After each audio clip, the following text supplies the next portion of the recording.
Actually, in February, because I went to Colombia in January and February this year. January was, it was just a regular trip. But when I went back in February. That's when I noticed people were wearing masks in the airports and on the airplanes. So I knew something was happening. It was different. People were more kind of, standoffish a little bit. People were, maintaining distance, even before social distance.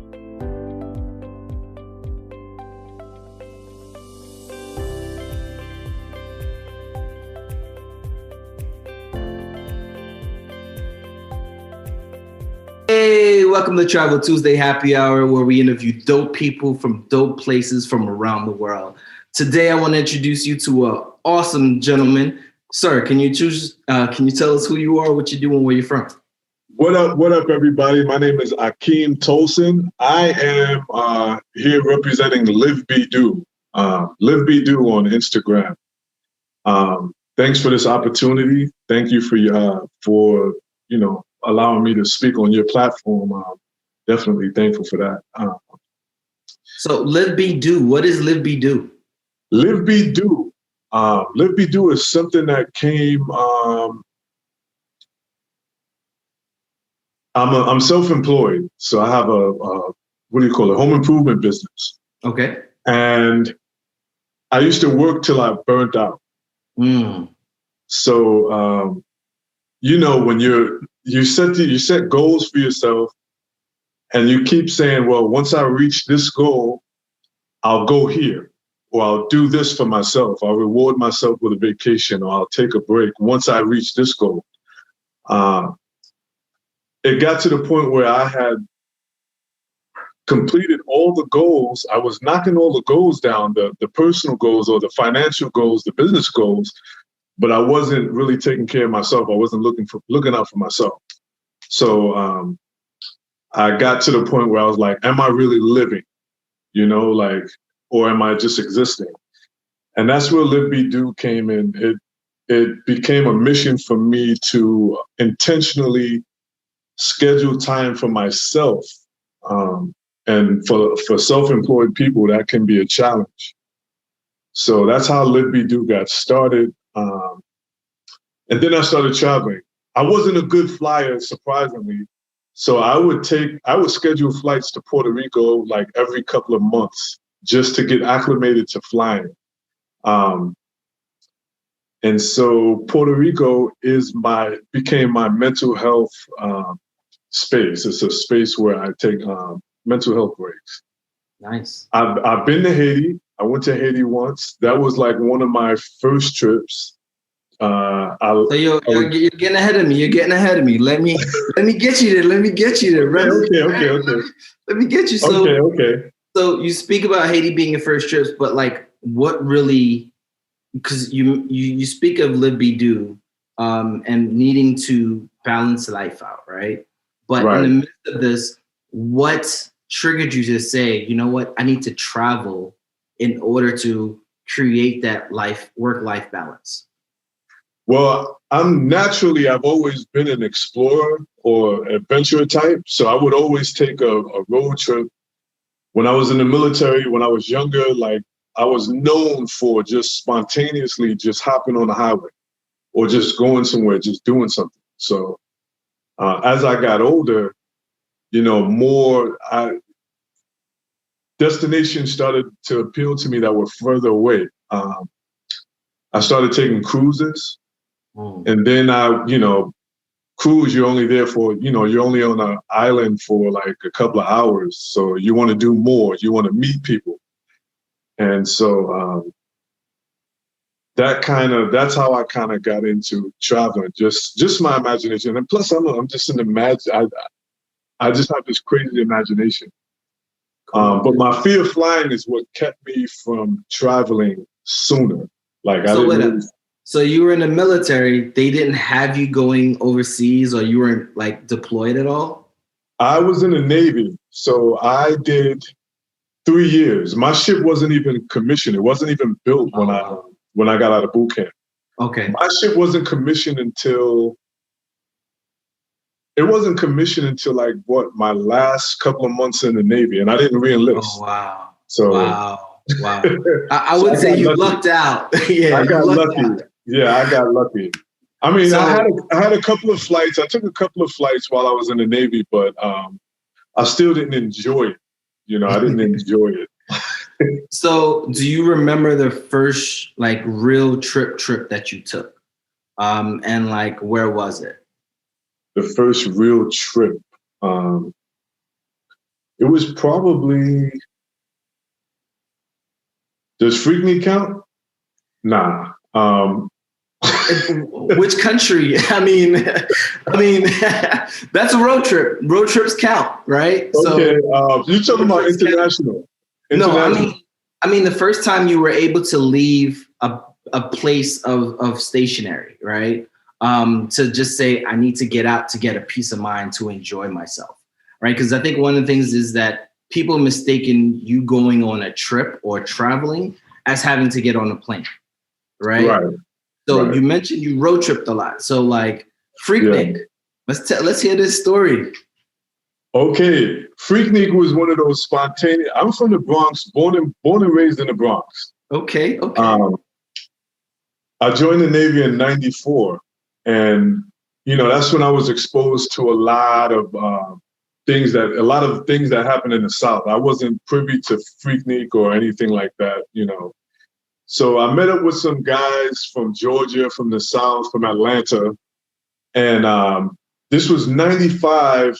The spring of '95, people were talking about Freaknik. And it was like the weekend that it was happening, one of my homeboys who happens to be from Georgia, he was like, yo, Freaknik is going on. And I was like, well, what is Freaknik? He was like, it's a festival. He didn't know much about it either because we were just two young dudes. So we just jumped in the car and we drove down to Freaknik, drove down to Atlanta from, I think at that time we were in Newport News, Virginia. And we just drove down. Well, that's not a bad trip. That's about what, 9 hours, give or take? Yeah, it was about 9 hours. Yeah. Okay. So we went down there for the weekend and that. But even before that, growing up in the Bronx, it was nothing for me to ride the train to the last stop. I was always an adventurer. So like I would just get on the train and ride it to the last stop and just see what was going on in that part of town. Like down in Brooklyn, going to like Brighton Beach or Coney Island. You're the type to take the train all the way to JFK just for no reason. For no reason. Take it out to Canarsie for no apparent reason. Right. So even then, I was always an adventurer. My uncle used to take me fishing in Connecticut when I was 10. Even before that, I would ride my bike. I lived on Girard Avenue, 157th Street. I would ride my bike up to Fordham Road in the Bronx, which is, I don't know, I still don't know how to calculate that by miles. I don't know the actual distance, but it's about maybe 4 or 5, maybe 6 stops from where I live on a train. So, even before traveling, I did stuff like that. I was always, always adventurous. Well, New York city blocks isn't the perfect depiction of mileage, right? So, because you could be 3 miles away and it's like, and it looks so big. So yeah, well, to put it in perspective, if you're watching, you can go to a subway map, a New York subway map, and map from 161st Street to Fordham Road. You can do that yourself, and you can come up with the distance, whatever you want to, Okay, cool. So, my first grown trip was probably driving from New York to Virginia to my first duty station. Right. Getting away was Freaknik. I would say Freaknik was my first road trip, just getting away. And so how did that trip make you feel? Like, I mean, how did it make you feel? Like, first time experience Freaknik, first time being in Atlanta, I'm assuming, right? Yeah. So tell us about that experience. Oh, okay. Freaknik was First of all, I had never seen so many Black people in one place in my life. I was 19 years old. I had never seen that many Black people in one place ever. So, and then anybody who's been to Freaknik in the early 90s, mid 90s, you know that the city stopped. I had never seen anything like that, where we literally were parked on the highway and just like running from car to car, just being, mingling with strangers. It was a great experience, man, for a young person like me. And I'm an introvert. So that's You're an introvert? Huh? You were an introvert? Is that what you're saying? I still am. I'm still an introvert now, but I'm more social than I was back then. Gotcha. Being in Atlanta was it was one of those places where it was one of those situations where, okay, nobody knows me here, so I can kind of wild out. So we were just taking pictures with people, just meeting random, lots of women, young girls, even female cops. Like, we were just taking pictures with everybody, just running around and just having a good time. We had a really, really good time. We didn't sleep. That weekend. I can imagine. Yeah, it was. I don't know what generation you're in. I can't tell, but yeah, we didn't sleep.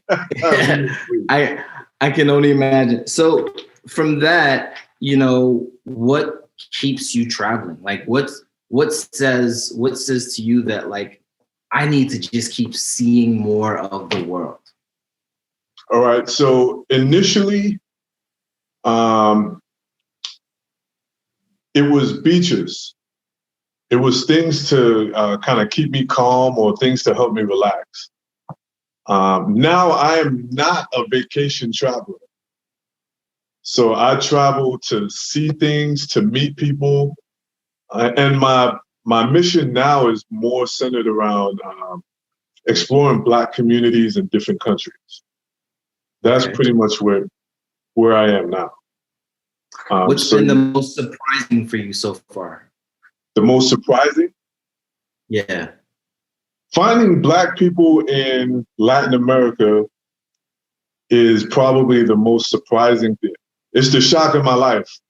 I'm 45 years old, and I think it wasn't until I hit my 40s that I learned that, there were such large populations of Black people in Latin America.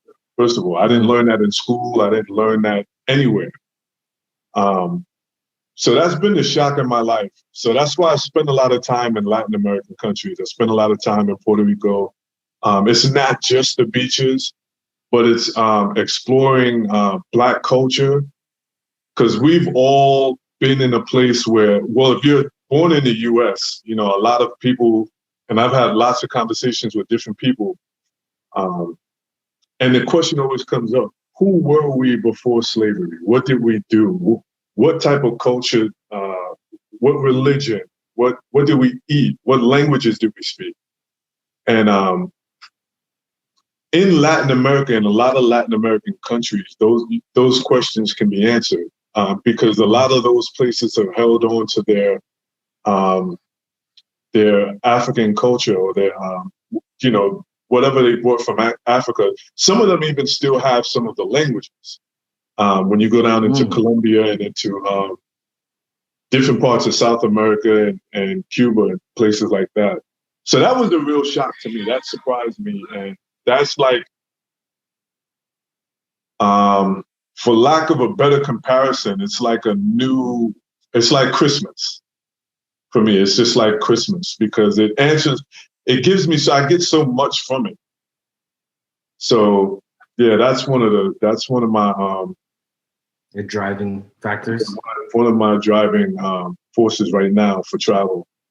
So you mentioned that you're surprised that there are so many Black people in Latin America, right? Like, right. Do you find it also surprising that you as a Black man are treated different as you travel versus here in the United States? Or is it just about the same for you? You asked if I find it surprising. Not really, because let me go back. The thing that surprised me about finding Black communities in Latin America is the fact that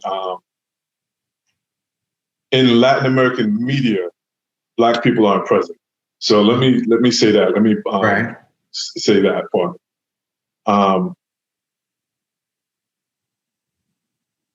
I'm treated well. I don't think I've ever been anywhere where I've been treated badly, poorly, or disrespected. Everywhere I go outside of the United States, I typically met with a warm welcome, especially since Trump is in office. That's like been one of the things that people, kind of, when people find out I'm from the US, that's one of the biggest draws to me. Like, how do you feel about the president? What is it like? Because they only know what they see on social media and in their media, on whatever media platforms that they use. So they don't know, they don't actually know. So that's been one of the things that and that's in all cultures, all races, from Latin America to Europe to Northern Africa, places I've been, people, it's all the same. Like, Trump, how do you feel about Trump? Which they pretty much already know, but they just right. It's a conversation piece, right? Right. I think I checked in. So I took my mom to Paris a couple of years ago, and the ticket agent was like, "So America, huh? Good luck." I was like, "What?" I'm like, right. And so it's crazy because the reason I asked this question is like, there's a growing sentiment that a lot of people of color feel safer traveling overseas. Now, if you're not doing anything crazy or going to any illegal areas of town, you shouldn't feel any type of safety or have any safety concerns. Right. Meanwhile, back at home, you and I walk out the street, it could be a problem at any given time. At any given time, in any given neighborhood, anywhere, Right. So you can be in the most richest neighborhoods, own a house in the richest neighborhoods, but because people automatically fear this melanin, it's one of those, well, he doesn't belong in this neighborhood, or he may not, he's not from around here. You know what I mean? Right. And so, like, I find that a lot of people feel like, you know what, I get treated with a different level of, may not necessarily always be respect, but a different presence. You know what I mean? Right. And there's always curiosity. We're Black. We either have beards, we have long hair. They're always questioning, is that braids? Is that locks? Is that clean? Is it dirty? I'd rather you outright ask the questions and automatically assume. You know what I mean? Right. I feel you. So with that being said, like, where were you when things hit the fan around COVID? Where was I? I was coming back from Colombia probably in March, like the 1st of March, when actually in February, because I went to Colombia in January and February this year. January was, it was just a regular trip. But when I went back in February, that's when I noticed people were wearing masks in the airports and on the airplanes. So I knew something was happening. It was different. People were more kind of, standoffish a little bit. People were, maintaining distance even before social distancing became, a standard or a protocol. Right. So I noticed that. So I noticed that was different. But still, there was this feeling of, they're just overreacting. But then when we got back, we had some trips. We had all these trips planned. But as soon as I got back, countries started shutting down. And that's when it started getting real, because we were supposed to be in Cuba at the end of March. And then in April, I was supposed to be taking my daughter to Morocco for spring break. And so we had all these trips, Puerto Rico, Cuba, Morocco again, all of these trips scheduled and back to Colombia. And slowly the borders were closing. And I was stuck in Florida for a couple of weeks. And then I just came back home. Okay. Yeah, so how are you adjusting to the new norm? I mean, you clearly just came back from Colombia, right? yeah. So it's open, it's not open. Like, how are you dealing with the new norm?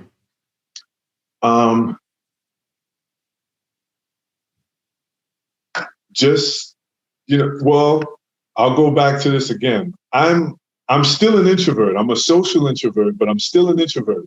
So I don't go out much. Contrary to popular belief, people sometimes think, oh, I see you on social media. You must go out a lot. I wasn't going out a lot prior to COVID. So for me, that hasn't impacted me a lot because I'm not a night person. But the protocols, as far as the mask, you have to remember to keep a mask on you. So I keep a pack of masks in my car. The new normal,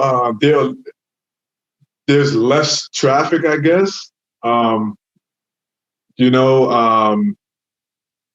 tell you this: when it first started, it was stressful because nobody knew how people didn't know how it was being transmitted. So there was no concrete.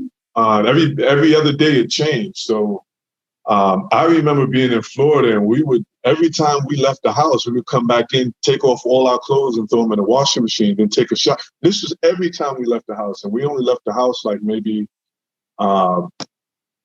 twice, maybe 3 times a week while I was down there. I was down there for about 3 weeks, maybe.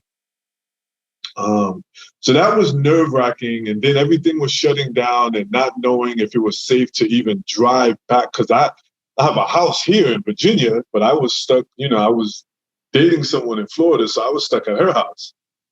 So that was very stressful, and getting a cough and then feeling like, oh, Do I got it? Oh no.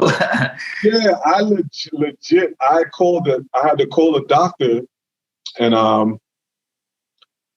try to schedule a COVID test, and they were like, "Well, what are your symptoms?" And I said, my chest is kind of burning. Like, is it? And they were like, "Well, no. Do you have a fever? Do you have this? Do you have that?" I was like, "No.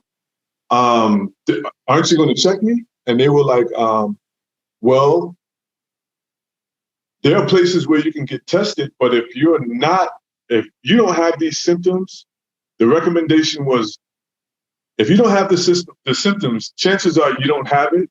And if you go up to one of these centers to get tested, you risk exposure to people who are infected." So that scared the daylights out of me. But yeah, adjusting to the new normal, I don't get out much, and travel-wise, keeping your mask on while you're on the plane. What's crazy is I got that COVID test, and by the time we were scrambling to get that test, and by the time I got to Colombia, they had stopped. They had eliminated the whole testing process, so it's not even a requirement anymore. Oh, wow, so that's crazy. I went through all of that. I wouldn't say good content.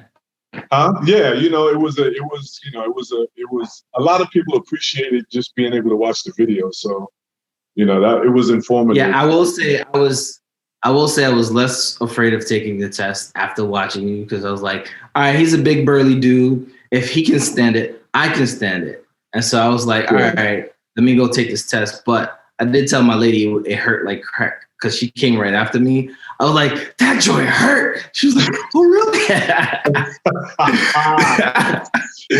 But, I could be a jerk sometimes.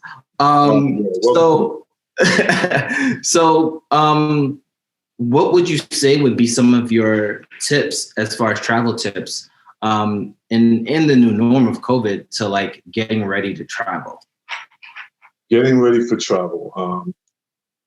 Depending on where Yeah, and then like this is kind of your tips, right? Like I'm not expecting you to be like an expert. So like what would your tips be? No, my tips would be find out what the COVID protocols are wherever you're going. That's going to matter because it varies from it literally varies from city to city here in the U.S.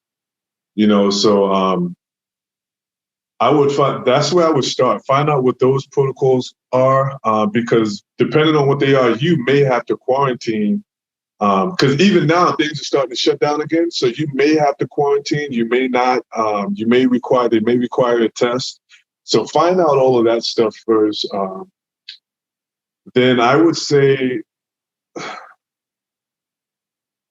as far as travel, find the cheapest flights. I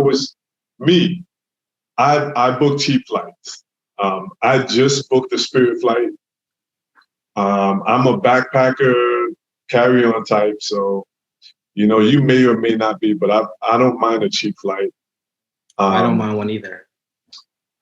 And again, find out what the protocols are, because when I booked this last trip to Colombia, the airline wouldn't allow you to fly if you didn't have your testing, if you weren't tested. So it wasn't a matter of getting to the country and finding out that you needed a test.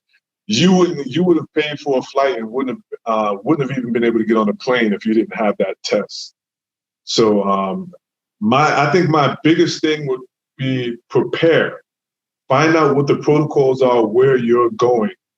And there are different, you look it up, Google it, go on different government websites, go on U.S. embassy websites if you're traveling to different countries, because those protocols will be in the U.S. embassy websites. I don't know what the exact name is, but you Google it.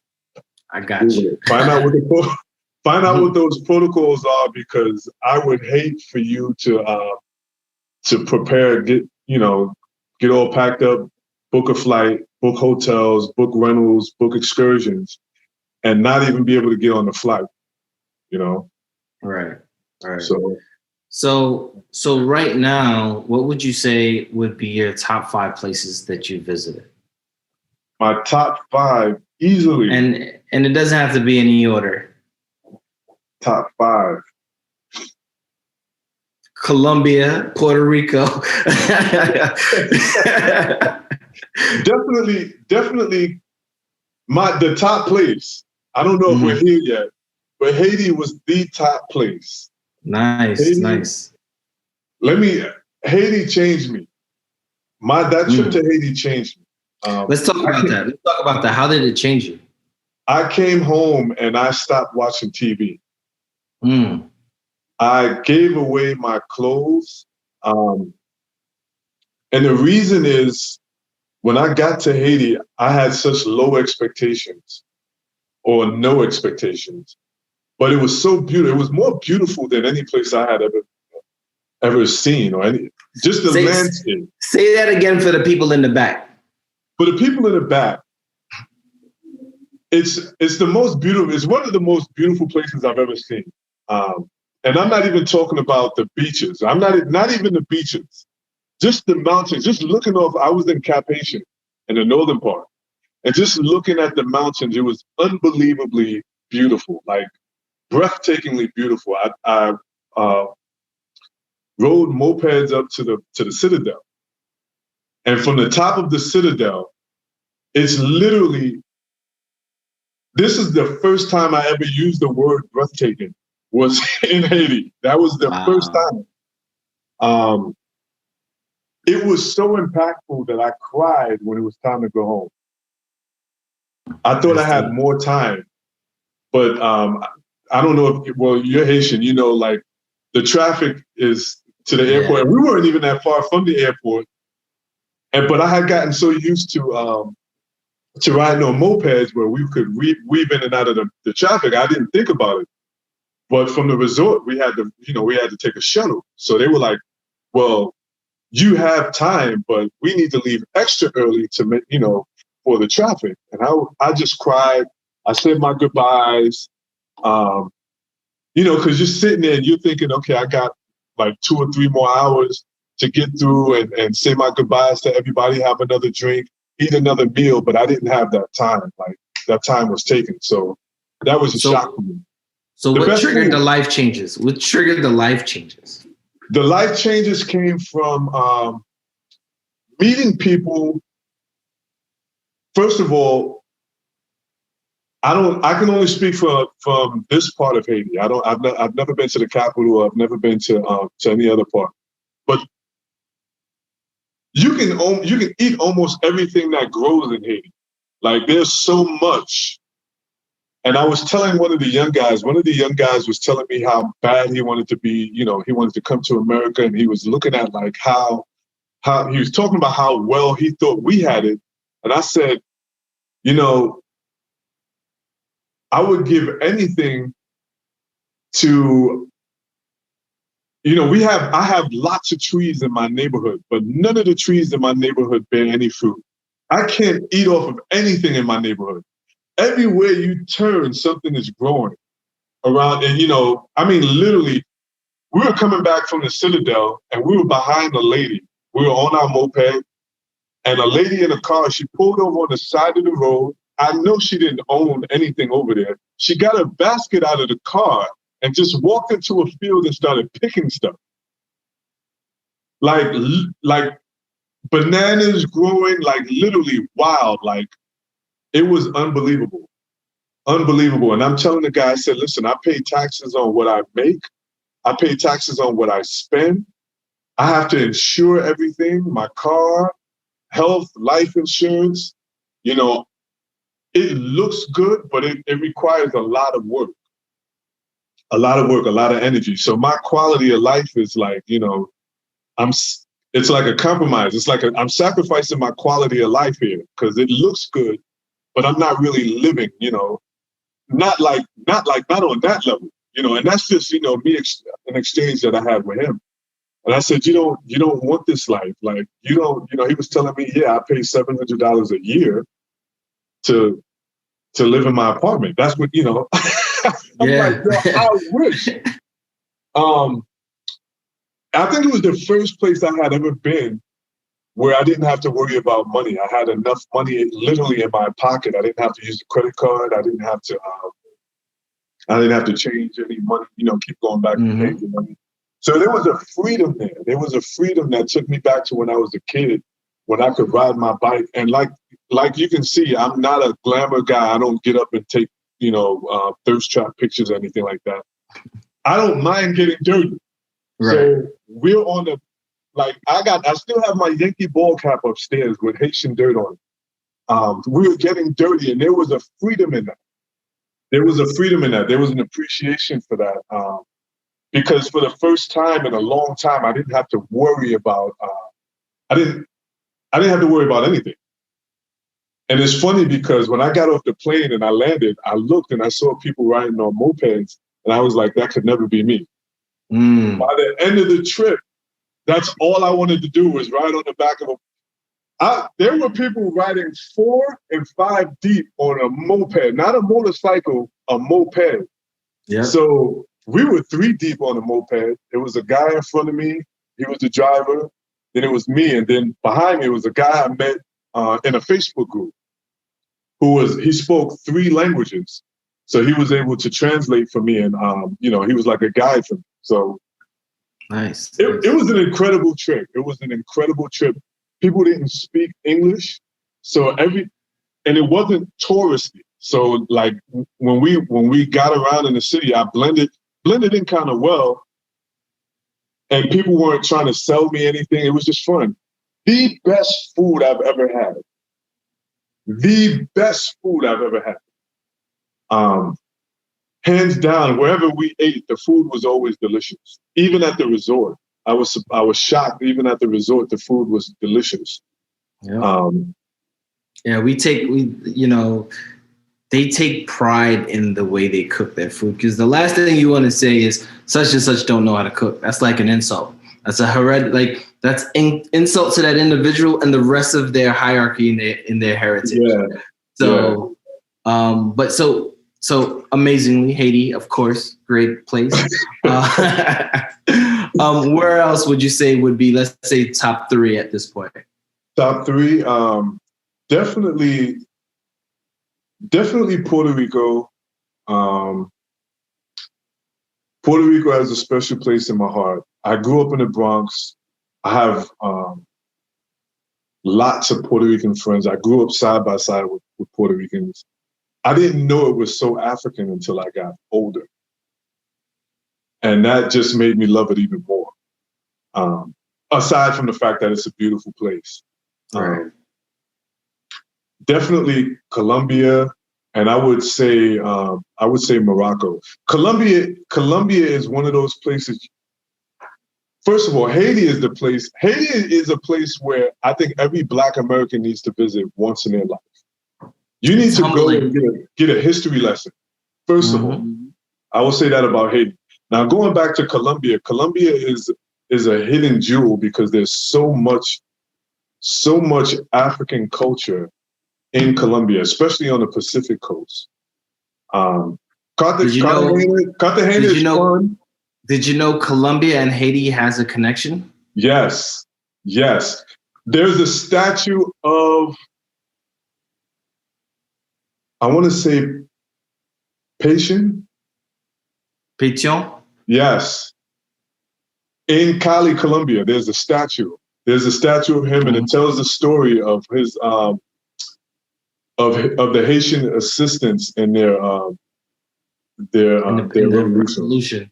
Yeah. Right. Yeah. So it's funny how life comes together in ways when you don't realize it. Yeah. Because those are 2 places that you love, Haiti, and you clearly frequent Colombia. Yeah. So the 2 cultures have a way of kind of coming together and not realizing why until after the history lesson. Right. And I would Colombia is another place that I would recommend that Black Americans visit, purely for the Black history. Because I think we sometimes we get stuck in our own Black history, and we take our struggle for granted and our culture and things like that. Our heroes. It's fun for me. It kind of made me appreciate my history in the United States a little more, because sometimes growing up in the United States, you have your hip hop culture, you have your church culture and stuff like that, but you don't know what came before that. And so when you meet people from the Caribbean people celebrate their culture so much. So there's kind of and I hear this a lot from Black Americans. They wish they had connections to the Caribbean or something like that, so that they could, like the carnivals and the stuff like that. Right. But not even that, just the way you guys celebrate, the way you guys, when you come to the United States, you kind of cling together. You have your communities. But for that, I would say for us in the United States to visit these places, learn some of the Black history there, and realize that our struggles are parallel, and they have their same heroes, heroes just like we do. They have their, like how we have our civil rights era heroes. They have the same struggles, the same challenges that we have. And that's honestly, learning Spanish and learning Black history abroad kind of gave me an appreciation for English and Black history in the United States. It's funny how that worked, because learning Spanish kind of made me focus on how I was speaking English and how I was using English. I don't know how to explain it, but it helped me change the way I speak English a little bit. Interesting. What would be an example, if you don't mind me asking? So sometimes I would say, what city are you from? But in Spanish, they use the word which. Mm-hmm. So now in English, instead of saying what city are you from or what state are you from, I'll say which state are you from or which, just kind of using different words and stuff like that. That was one of the things that kind of, I was like, I couldn't really say I was using the word or the term wrong, but it just gave me another perspective of how I was using my language, my native language. So that was interesting. Got it. And funny, I'm trying to learn Haitian Creole now. I have a friend in Haiti who it's all phonetic, so don't overthink it. I'll tell you this: like when teaching the language, it's literally start with the basic things that you need to learn. Good morning, good night. I'm hungry, I'm thirsty. Because if you don't they won't. A lot of places or a lot of people, depending on who you're with, if you don't tell them you're thirsty, they'll never offer you anything to drink. Right. But depending on the households you go into, first thing they'll ask, are you hungry? And you either need to say yes or no, right? Actually, there's no, right? You don't deny food. You say, yes, I'm hungry. Just say, if you want to say, I don't want a lot, m'bavlampil, on piti. You know what I mean? Just so you can get a little bit, so they don't give you this tall plate of food. Yeah. They see you as a healthy man, they're going to give you a 2-stacker, Bro. I stayed with a friend. This friend, he was in Florida. I took a road trip in July through Florida from Richmond to Key West. And as I was coming back through Florida, making my way back north, I found out he was in Hollywood or somewhere down there, and right outside of Fort Lauderdale. And so I spent the night over there at his family's house, bro. The breakfast was bananas, bro. The breakfast was crazy. So look, you a guest. They want to make sure that best foot is up front. You getting everything: the plantains, the eggs. You getting the avocado. If they got the cornmeal on deck, they're gonna have that. They're gonna give you the sausage with the eggs and the peppers and the onions. You're gonna get the whole smorgasbord, whether you touch it all or not. As long as you eat. That they're happy. They want to be able to know that they were hospitable to you. Yes, they were very hospitable, very, very hospitable. And it was a great experience, man. Great experience. So with you constantly freaking. So what keeps you going back to Colombia of all places? Colombia is a place that I think I can see myself. Not even think. I know I could see myself living in the future. Cali, Colombia is. A lot of people go to Cartagena, they go to Medellin, and they go to Bogota. Those are big touristy areas. Cali is a special place for me because I blend in there. I can walk the streets. Nobody, I like to feel like nobody notices me. Like I'm just a regular guy. Nobody's trying to sell me anything or anything. When you're there 4 months out the year, they think you live there. Nah, I haven't been there. Have I? But anyway, but surprisingly, Cali has the largest population of Black people in Colombia. And this is what keeps me going back. I don't know if you're familiar with Alex Rocha in Cartagena with the experience, the real Cartagena. When everybody who travels to Cartagena, there's Alex Rocha, there's Freddie Paz. There are people who will take you into, on a journey into Black culture in that region. Right. We were with Freddie. When we went out there. Right. So now Cali is the city with the largest Black population, but there aren't any people like that there. So right now, Live Be Do is working with the cultural center there to create tour routes from Cali to the coast, to the Pacific coast, to Buenaventura. Nice. And all of the towns in between. So right now we have the Secretary of Culture is working with these different departments in different towns to create routes. And we're privileged to be like among the first to bring groups there to experience Pacific Coast culture in Colombia.